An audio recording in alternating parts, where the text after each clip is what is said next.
Hello, hello, hello. Once again, everyone, it's a great day to be great. It is another beautiful day. And of course, when it's a beautiful day, we got to record another podcast. So, with that being said, welcome to the Shutter Saga Podcast. I'm your host, Marvin Blue. With me each episode is always an amazing person that gives us time out of their day to share their thoughts, their ideas, their beliefs, and, tell some crazy stories and just have fun. But before we get started, this podcast is a fan supported, listener supported podcast.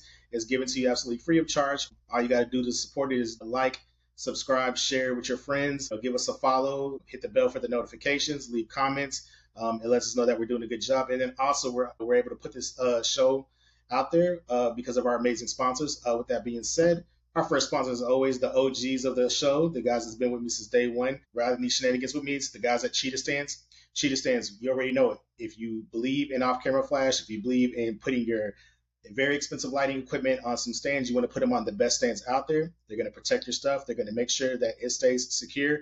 And if you're mobile like myself, it's going to go everywhere with you. And the best part about it is when you buy Cheetah stands, you're going to buy that stand and it's going to be with you for a very long time. So you're not constantly replacing your stands year after year after year, because the quality is great. The customer service is even more amazing. And the guys, they know how to put out a good product. So if you go to cheetahstands.com and use the promo code Shutter Saga Podcast, you get 10% off your purchases. Also, another sponsor that we have, we love them to death, Pro Prints. Guys, you already know how I feel about wall art. Displaying what you give to your clients makes a statement piece of your work. So if you want to stand out head and shoulders above everyone else, give yourself some products that you can give your products that are going to wow them, to blow their mind away. And Pro Prints is where it's at. So go to proprints.com, look at the amazing canvases, acrylics, metals, everything that they offer, and give them a shout out. Tell them I sent you, and they will hook you up and take care of you. Okay. And then lastly, our final sponsor for this show. I mean, we got the man out here. We might as well have Fundy Software giving us a little sponsorship for this show. We got Andrew Funderburg, ladies and gentlemen. So with that being said, Andrew Funderburg's in the house. He is the founder of Fundy Software. He is the man behind Fundy Software. He puts the fun in photography for us. So Andrew, welcome to the show, my man. How you doing? Thanks for having me, man. I really appreciate it. All right. We just got before we hit the record button, we were talking about life and everything. But my man, Andrew, I thought me and him were in the same boat. And I realized he's older than me, but he aged so gracefully, man. Great genes. So before we get into photography, let's talk about life and health, man. How did you pull this off? You have these you still, man. Appreciate that. Well, I think I have one of those faces where I looked like I was in my mid 30s when I was 20 years old too. Okay. So it's like I feel like you kind of peg somewhere, like I was pegged in the mid 30s. But I'm fortunate. Both my parents look super young for their age. Grandparents lived in their 90s. Just got some good genes. And then we talked about before, I run a ton, lift weights a ton.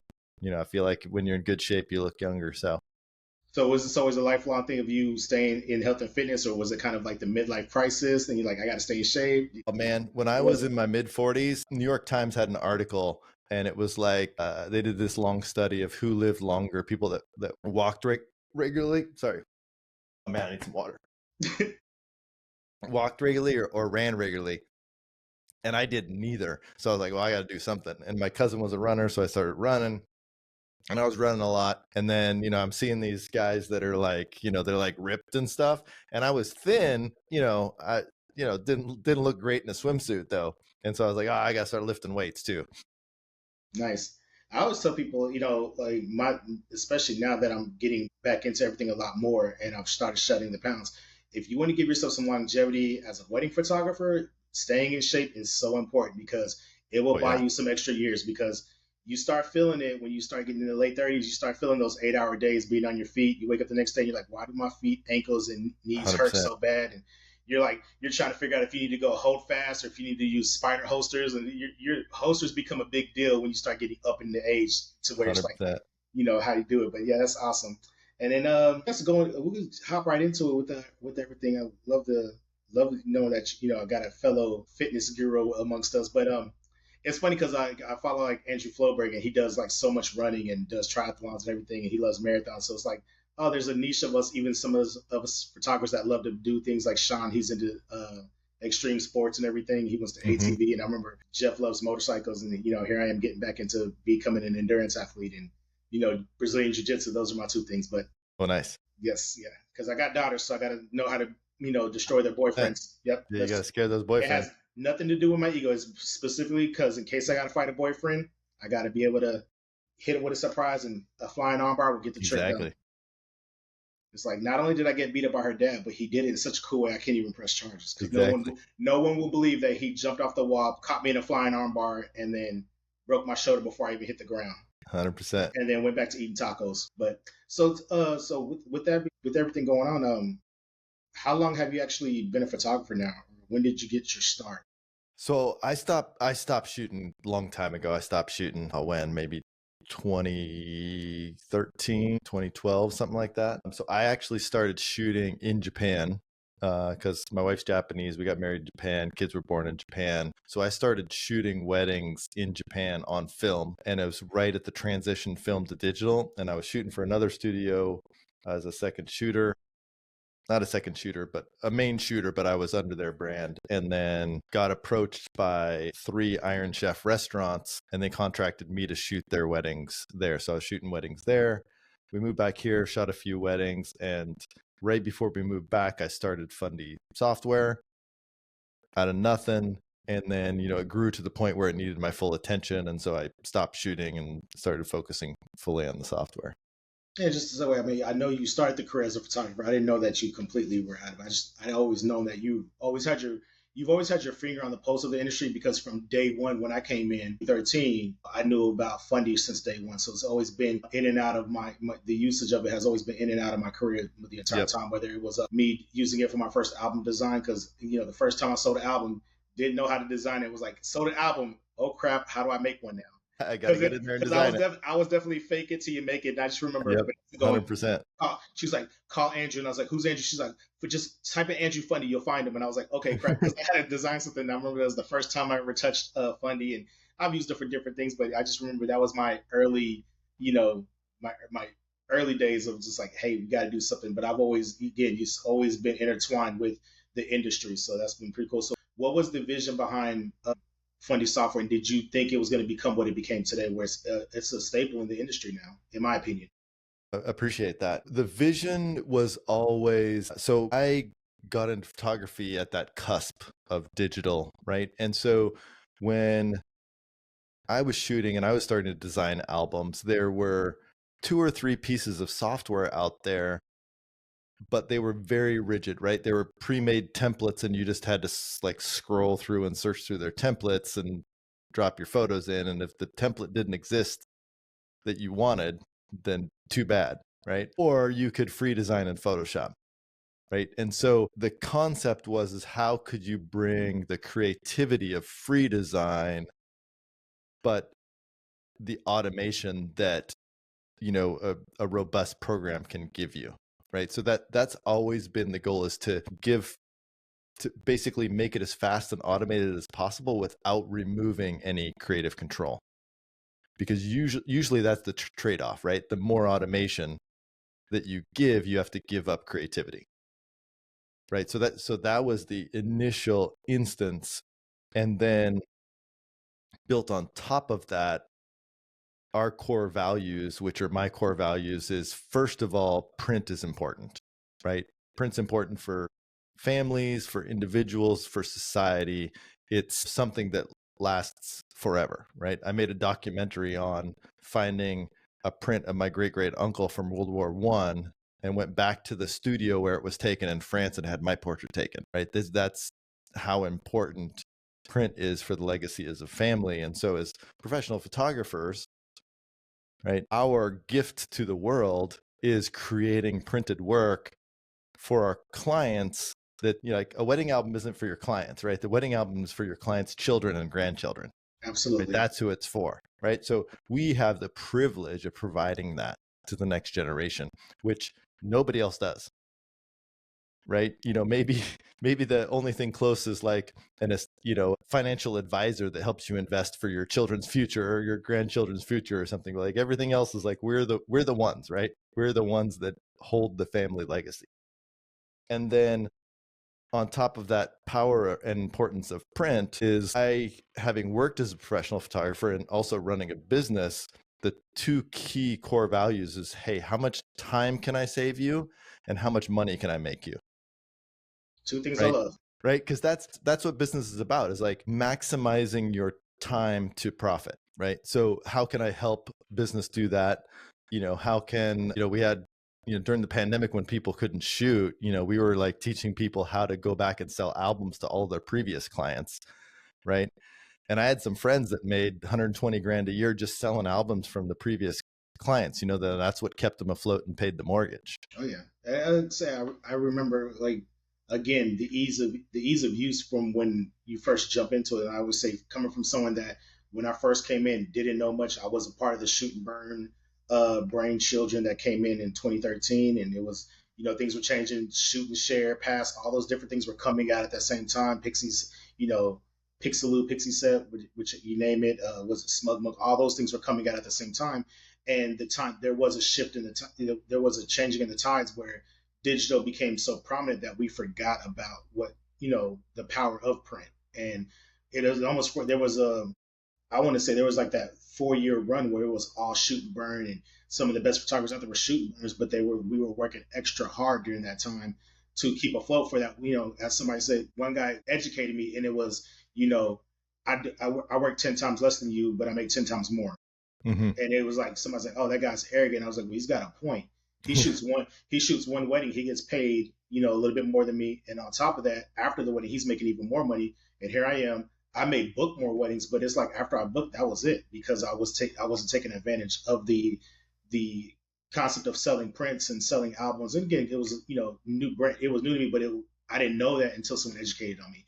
And I love the education platform that Fundy has given us over the years. With leaving photography, but then being such a mainstay in the industry, I still view you as a photographer, which is, funny as well, because it's like I don't think anyone I've ever come across has ever said, well, Andrew just, he just does a software and that's it. Like, we still view you as one of the boys. You're one of us still. I appreciate that. You're still one of us. Like, we see you at the conferences, and all we're doing is like, what cool stuff did you come out with to help us out? Yeah. Like, I remember it was a couple years ago in Las Vegas at WPPI. You were showing us the making reels and using Fundy to be behind the scenes with your work and everything.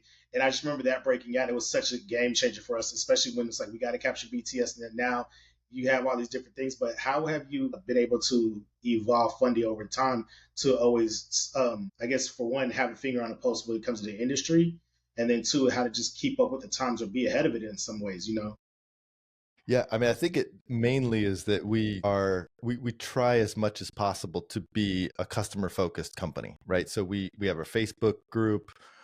I'm in other Facebook groups all the time, even though I'm not posting in there. I'm like reading everything that people are talking about, looking at what they're struggling with, what the problems are. And so we try to listen to photographers, and then when we can, give them the tools that can fill their needs. And then, I mean, I guess something I'm curious about, because I mean, like I said, with Fundy, with the software being such a focal point in our industry, so many people use it. I mean, the who's who have used it. Like, it's no secret, like, that some of the top names stand by it, and we know that we believe in it. But what has been one of your favorite parts about being in the industry and having such a staple product, if you will? So there's so many things that are great about the photo industry. The thing I love the most is, the messages or the posts of like, somebody just emailed me today.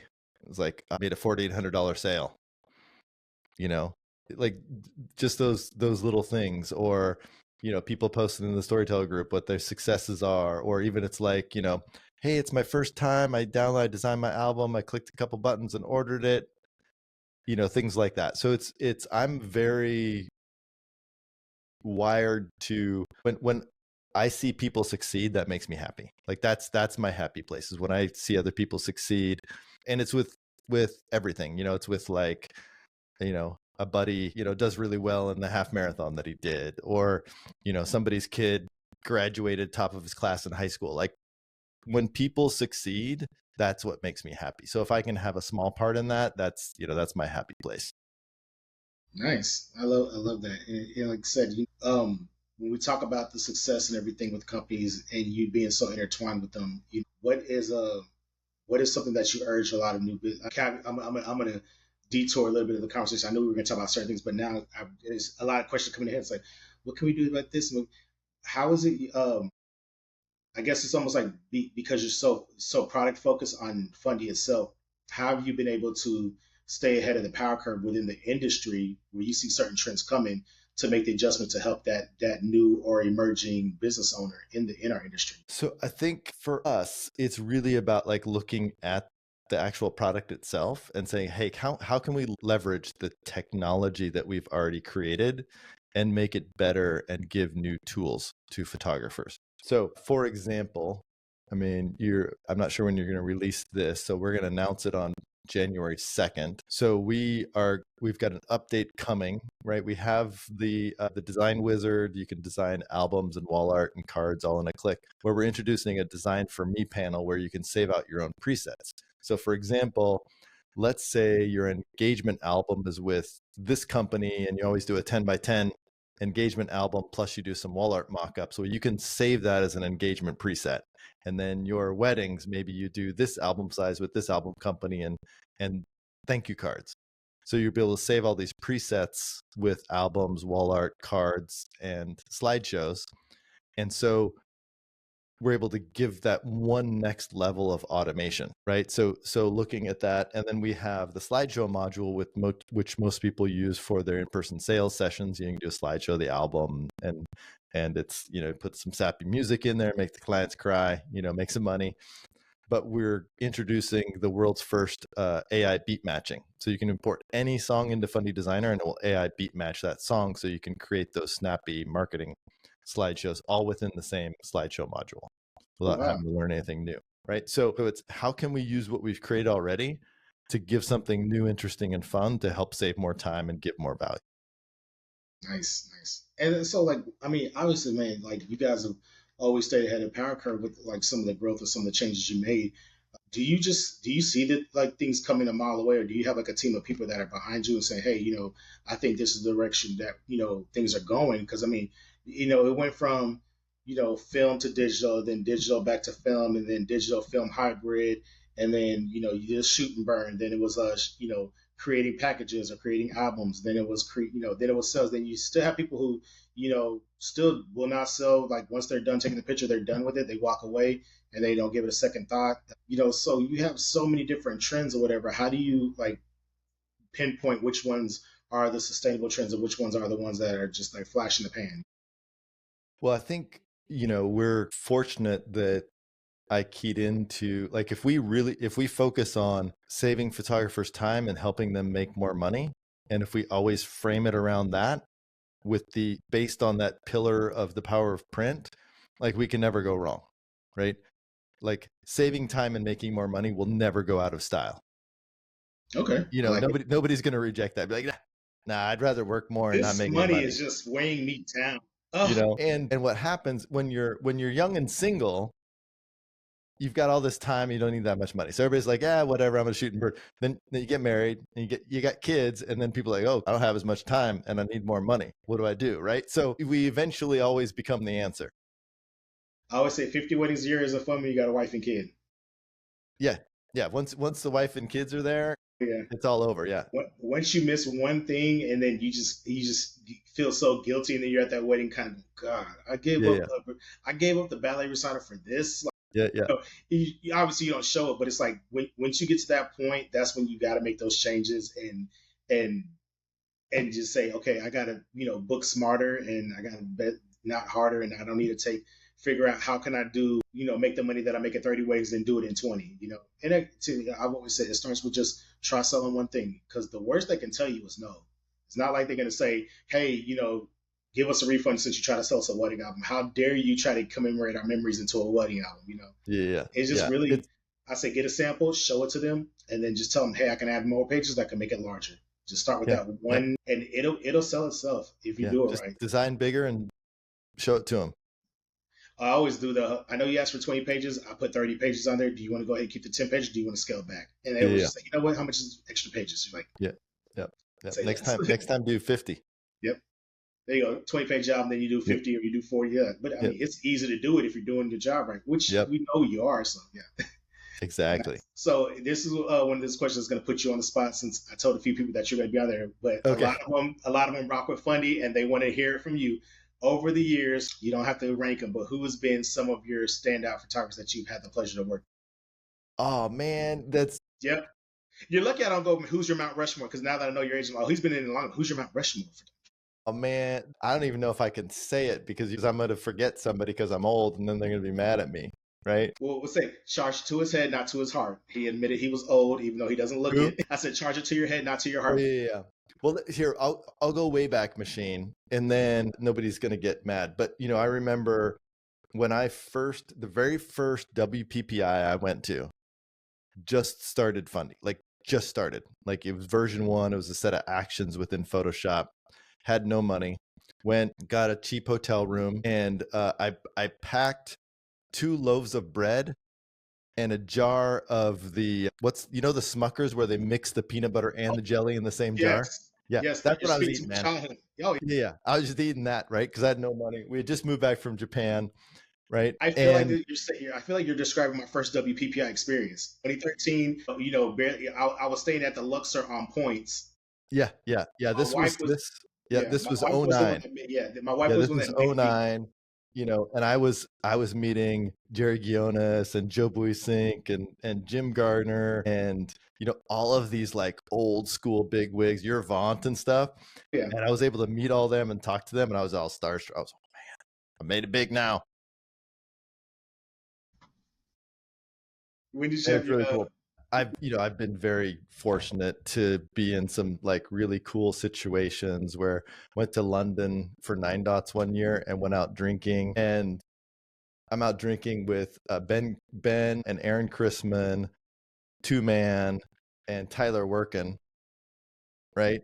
And we're out there drinking, and there's one of the bartenders is like this really cool looking model dude, and so I'm like taking a picture of all of them and the model, and they're like critiquing me, right? So I've got like the Chrismans and the Mans and Tyler Workin all critiquing me at the same time while I'm just trying to take like a snapshot. That's hilarious. I was like, dude, I am drinking. You do know this, right? Yeah, and I'm like, and it's a snapshot. They're like, yeah, you're not doing it right. What camera what was your camera choice when you first grabbed a camera? So my very first cameras were a Nikon F80s. That's what I was shooting weddings with. And then when I moved to digital, I had the Nikon D100. The colors kind of sucked. So when I was shooting digital, the first time for weddings, for actually professional work, I was shooting with the Fuji S5s that were built on the Nikon body, but had the Fuji sensor. And so those were nice.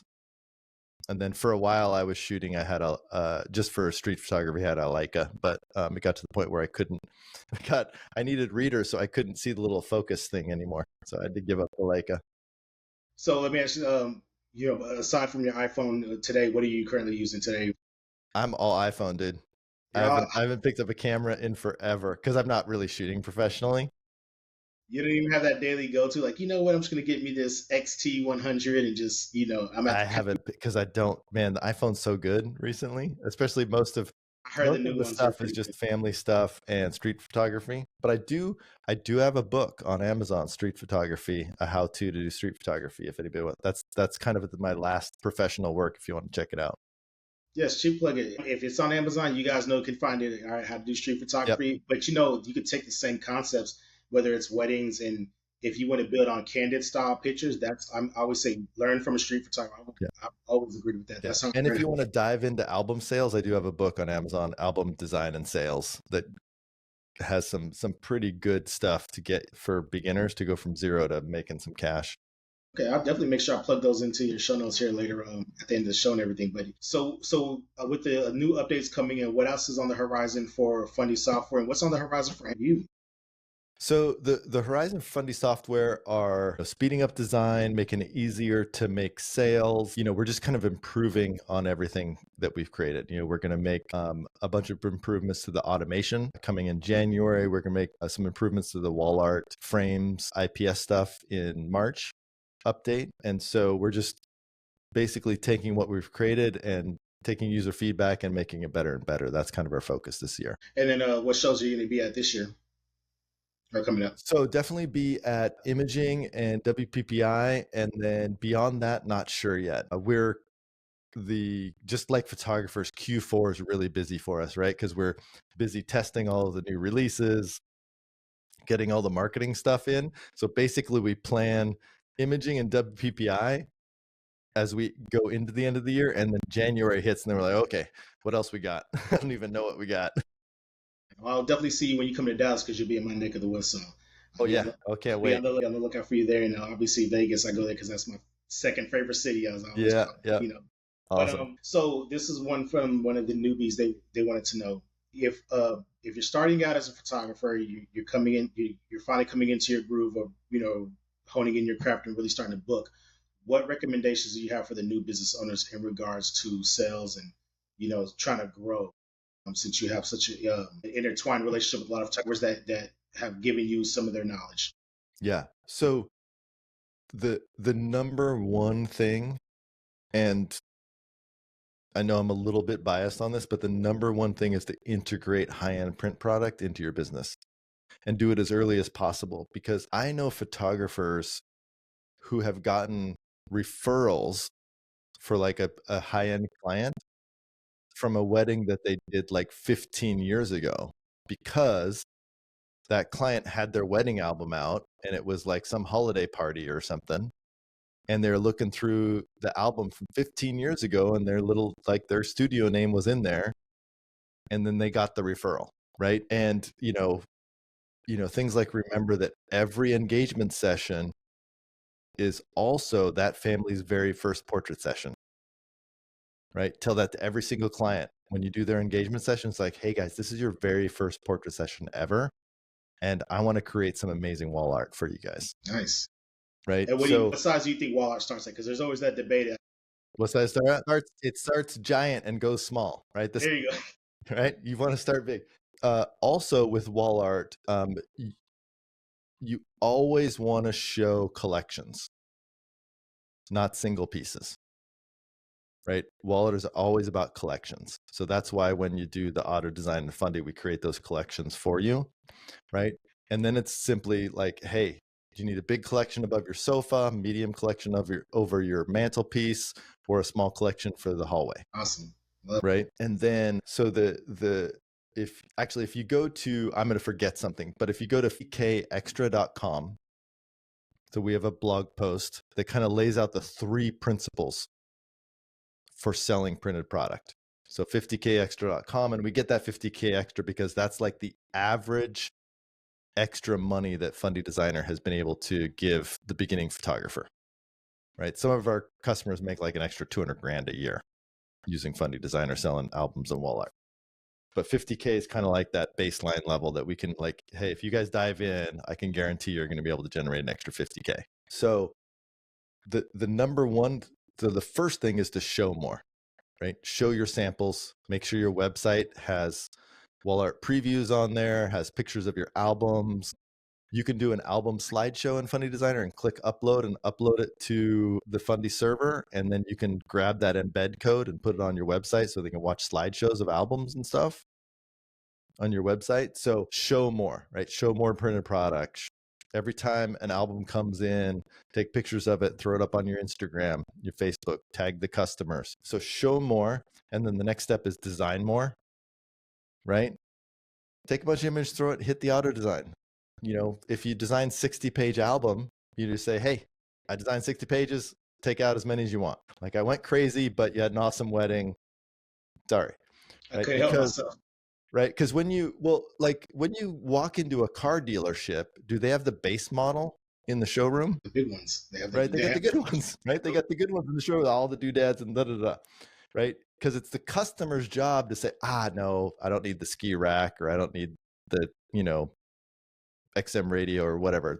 I don't need all those things. I'm going to do this, right? It's not your job to remove all the stuff, right? So show more, design more, and then present more. And present more means, hopping on a Zoom call with your customers, show them a slideshow of the album, a big album, slideshow of the wall art, slideshow of the cards. I'll do things like Vanessa Joy does. She gives free thank you cards to all of her clients, and her logo and website just happens to be on the back, right? Oh yeah, I've stolen quite a few. What's funny is it's funny you bring her up because she does this thing with printing out small print and does like the 4x6 little just camera album inserts. And for the life of me, I said that was a great idea. stole it, did it. She I might was have doing. stolen that from me. And she probably. I mean, we all still in this industry. If somebody did it, the rule is no. There's only one thief in the photography industry. Everyone else is trying to get their shit back. So Exactly. that's my saying. But I laughed. I mean, I found it so comical at the backlash that people were giving about it. Like, well, how do you still sell albums if you're giving away free? I'm like, trust me, that album is just a nice token. It's a nice keepsake. It's a nice gesture. A gesture will never outweigh a luxury 10 piece. free 4x6s aren't going to hurt anything. Yeah, it's not like, we don't need this amazing album because these 4x6s are killer. Yeah. I was like that. That's like somebody saying, "Hey, look, why would I? I'm getting, this dealership just we priced it up. We're going to give you this nice luxury car, but this bicycle they gave me exactly. meantime That's makes free me cup not of want this coffee car." that I got. Yeah, exactly. I don't even need it. I just came here for the coffee. No, you didn't. Come on. I always say nothing. There's nothing wrong with a gesture. Whether it's thank you cards or whether it's just doing a few prints or whatever. It makes you stand out. To me, I believe in the customer experience. I always harp on, if you can maximize the customer experience, it will keep you in the mouths of more than one client. And I think that's what's going to help you grow versus just, you could be good at your job, but there's a lot of people out there that are good at their job. But if you're not good with the people and creating an experience for them, through your talent, through your passion, that's where it comes from. And then equate that with product on top of that, Yeah. And then the last thing I would say is keep asking until they say no, because, like an engagement session or like, for example, a portrait session. So I had some friends that did high school seniors and stuff and families or whatever, and they would do a portrait session, and then the clients would say, "Oh yeah, I want this collection for the living room." Okay, cool, done. Well, once they started saying, "So okay, cool, you want this collection? Do you want any other collections for a different room?" Well, their sales went up by 50% because a lot of clients actually did want to buy more, but they were so hesitant because it's a big investment that they weren't even asking the question, right? After you sell the wedding album, they decide like, "Oh yeah, we want this 40-page album." You say, "Hey, do you want 2 duplicates for your parents? I can do it at this slightly cheaper album." Ask those follow-up questions until they say, "No, thank you, we're done." Right? It's their job to say. So this is one of my favorite Jerry Gionis quotes. He just tells his clients, he's like, "It's my job to tempt you to order more. It's your job to resist. I'm going to keep asking you until you say, no, you're done." I've always equated it to where I say, what's always gotten me to order a dessert when I go out to eat is when they come up and they say, "So did you guys leave room for dessert?" And they put it out there, because I've never gone out of my way and say, "Hey, hey, I want to order a cheesecake." They're just like, they come up and they say that, and they're like, "You know what? I'm gonna order the cheesecake." It's one of those, like, you can't, the worst they can tell you was no. But a lot of times, if you just simply, like I said, the Parent album, that was the first time I ever sold a Parent album, was by just saying, "So are we ordering albums for your parents as well?" Because and then when I kind of saw that slight hesitation, I said, "Because they're gonna want one, and if not, they're gonna steal yours." And then they start laughing like, "Yeah," and they go, "Well, no, we don't want this." I said, "Well, Parent albums are like this exact same design. It's just a little smaller version. That's how you save the money, because I know you got to order 2." Yep. And in my case, that's when I'm like, "Oh man, I hope that the parents are the worst, and that we got to order extra Parent albums." Kind of worse. That 4 has happened once where I had to do 4, and I was just like, it was one of those first time I go, "This isn't going to happen all the time, so I just need to enjoy this moment of sales." Then, but yeah, and going along with the dessert analogy, a really important thing we talk about, presenting more, like doing the slideshow of the album and stuff, because showing versus telling is really powerful. The dessert, I'm usually pretty good at saying no dessert because I like to stay healthy, but the one that always gets me are the expensive restaurants that have the dessert cart, right? They wheel out the cart and the desserts are actually right there in front of you and you're looking at them. You're like, that looks good. Okay, I'll get one of those. You got me that. Like I went full fat boy mode. I was like, man, I was thinking about the place we were at 2 weeks ago when they did that, and I was like, we're screwed. Yeah. Because we ended up getting 3 different desserts because, like, that looks good. And me being me, I was, I just said, you know what, let's get all 3. Yeah, for me, and then we started sharing. It's like, and then in my head, I'm like, why did we do that? A good cheesecake or a good cobbler. Those is what gets me. Yes. Don't have me at a Cheesecake Factory. I don't care how fancy we think we get. I'm never going to be too good for Cheesecake Factory, and I'm never going to never. But 100%. So here's one that comes to mind when we talk about showing, and we talk about selling and products and everything, and meeting and all the different ways to do it. How do you help, or what advice do you have for those that refer to themselves as the introverts, that the ones that are not comfortable being in front of people, or they struggle with that? What are your suggestions with that? And also, and to Gabby on that, what about because there's categories, the ones that the people that are afraid, the people that say I don't sell because I don't have a studio, and then the people that say I don't sell because I don't have the time. We'll chalk up to those three, and we'll kind of. Well, you know what? An easy way to get started is just click the design proofer button and upload that album and slideshow and some cards to the design proofer. And then you can just send a link to clients like, hey, design this awesome album for you. My album company's having a special. You can do the upgrade for this much money. What do you think? And you just send the link. So that's a great way to get started. Is it as good as sitting on a Zoom? No. But is it, if you're that introvert, is it an easier first step? 100%. Okay, then the person that don't have a studio. Zoom. I know a lot of people that when they switched over to Zoom during the pandemic, then they're like, I don't want to open a studio again. Their sales are actually higher on Zoom than in a studio. So there's no downside to it. Just remember, if you're doing Zoom, when you click that share the screen button, there's a little checkbox that says share audio. You want to check that because then your album slideshow, the song will play through the client's speakers instead of through your microphone. So just want to make sure you do that. Okay. Definitely. I utilize Zoom all the time, and I never even thought about that. I share and I go right into the spiel, and I just say ask questions as we're going, and I kind of have that dot in. And then what's the last, the person that says they don't do sales because they don't have the time? Well, you can spend your time schlepping cameras around and taking more pictures. You can spend an hour with so you can, if you spend an extra hour to an hour and a half with each client, you're probably going to double your income. If you're shooting portraits, you're going to triple or quadruple your income, right? So, let's say people that are really good, like people that are average, I bet make an extra $2,000 per client selling an album, right? Like, I don't know how special you are, but I don't make $2,000 in 60 minutes. I'm close, but not quite there. And by the way, the questions I'm asking you, I literally pulled it from the "Why Are You Not Selling" poll that was done months ago on 100% that you guys put out. So I've heard all of these same excuses for decades. So it's don't have time, and then also my favorite one is my clients won't spend the money. What do you say to those people? Okay, so my clients won't spend the money is the most untrue thing that's ever been said in the photo industry, and evidence, right? So Jason and Joanne Marino, right? We've known each other forever. They had a portrait studio. They live in Kingman, Arizona, 2 hours outside of Vegas, town of 100,000 people in the desert. Like, it's out in the middle of nowhere. Like, there's nothing going on in Kingman. Wonderful people. And they're like, yeah, people won't spend that much money. Dude, they were clocking over $200,000 a month just in print sales, or not a month. I'm sorry, $200,000 a year in print sales, right? So $20,000 a month in print sales, right? Out in the middle of nowhere. So my clients won't spend the money, right? What are your clients driving? What are your clients wearing? So for example, like, oh, I'm out in the country. It's like, well, how many people are driving around $70,000 Ford F-150s? A lot of them. Right? The money's there.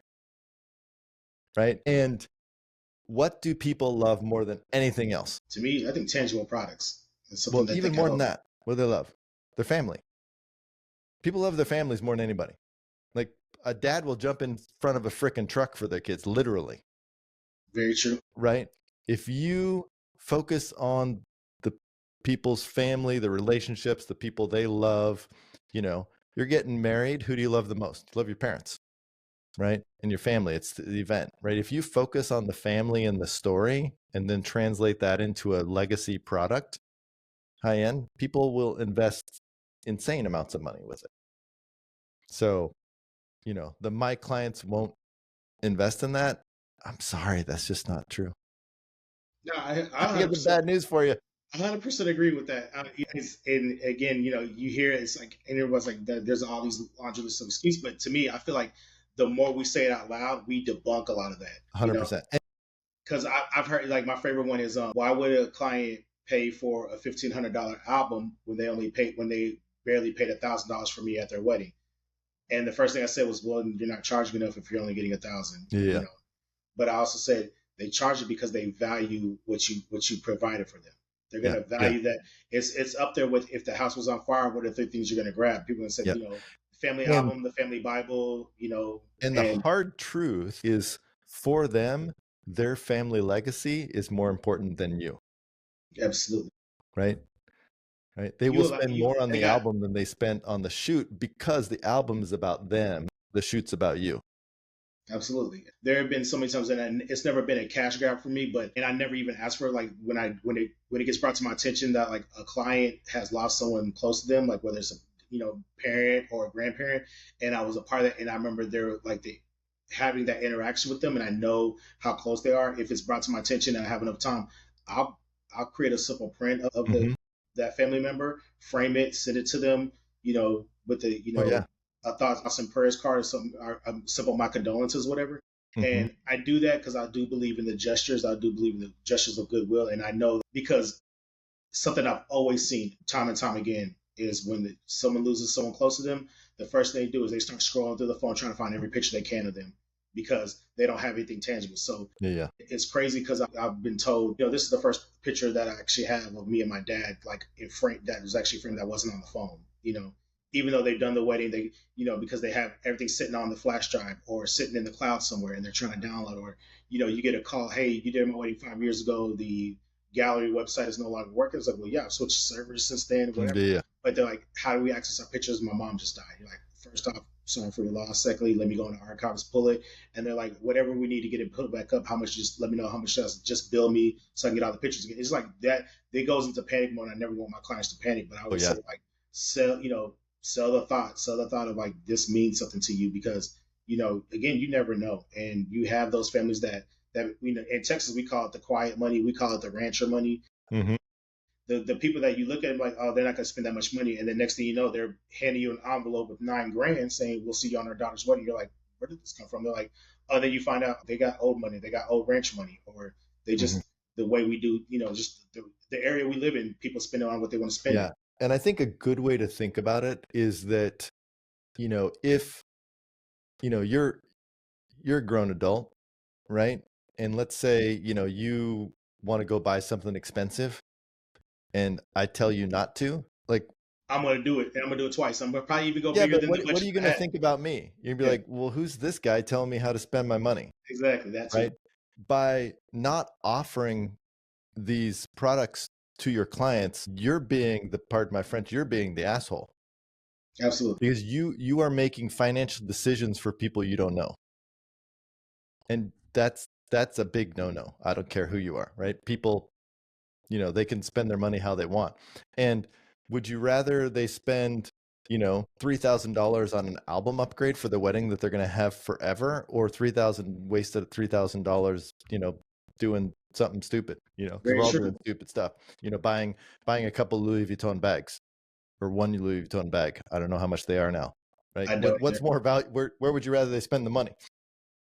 Very true. Yeah, like this, don't buy the shoes. Again, these are things that are going to last. This is what, again, creates your legacy for your business, but then you create the legacy for the client, and I think it's a two-way street. You just got to be open and willing, and, swallow your fear and go for it. I've always believed that, and again, the worst that can happen is they say no. Yeah. But it's like dating, you didn't get yeses on your first tries. The first time you try to pick up a girl, we all got shut down. But then we recalibrated, we figured out what we were doing wrong, and then we went at it again. I never got yeses. I just tricked my wife. Yeah, I mean, for me, it was just, I went, my wife's purely with me on my looks. Like, I'm well aware that I'm a trophy husband. That's the burden I bear. So I've always, like, had to maintain my good looks over the years, and it gets hard. It does, But I mean, so I've been told that some people do get no's right out the gate. You got to work. I don't know much about rejection because I've always been cute. Yeah. I'm a victim in this, by the way. Yep. 100%. But man, yeah, look, I've had you for well over 45 minutes. I told you I didn't want to take up too much of your time, man. But what is the lasting advice that you have for the industry going forward? Since you're touching so many now, and you're going to continue to touch so many businesses and entrepreneurs and creatives alike. What do you think 2020 Andrew Funderburg advice for 2025? I think 2025 is going to be a sleeper year. It's going to be a year where people aren't expecting much, but I think it's going to be a really good year financially. I think things are going to start rocking and rolling. So I recommend hit the ground running. Like, get ready for a good year. Hit it with positivity and just crush it. And where can everybody find you at on the social media aspect of things? So fundydesigner.com is the website. Storyteller Fundy Designer Group on Facebook. Personal Facebook is Andrew Funderburg, and Instagram is the same. My personal is basically photos of me running and pictures of my puppies. So if that's what you want to see, that's the personal. But hit Fundy Software Inc. for business-related stuff on YouTube, Instagram, Facebook. Nice. And then you said you got an upgrade coming down the horizon? Yeah, we got a couple updates coming first part of January with some improved automation and the AI beat matching. And then in March, we've got a big IPS wall art update coming out with some cool stuff. Nice. And if you guys are going to Imaging USA or WPPI, be sure to stop by and see them at their booths. Give Andrew a shout out, give him a hug, get a selfie with him. He's always open to those things. I'm putting you out there, buddy. Now, appreciate that. Stop me and get a reel. You can get one of our cool new Fundy beanies that we got. Yes, he's like, I'm gonna steal one of those because I saw Sean talk about it. I did we recorded an episode not too long ago, and he was like, yeah, I'm doing this, I'm doing that. And then he made the announcement today. I was like, crap, I mistimed it because I could have released the episode before you announced it. But he's like, I'm gonna do a class after the imaging. I'm like, I might be there. I'm going to be there in Texas, but I'm still trying to figure out my schedule because we got so much going on between my daughter starting college and then the travel dates that I got set up for the out of town shoots and the out of town weddings. This year was a big I'm going to shoot outside of Texas year for weddings because I'm like, oh, daughter's in school.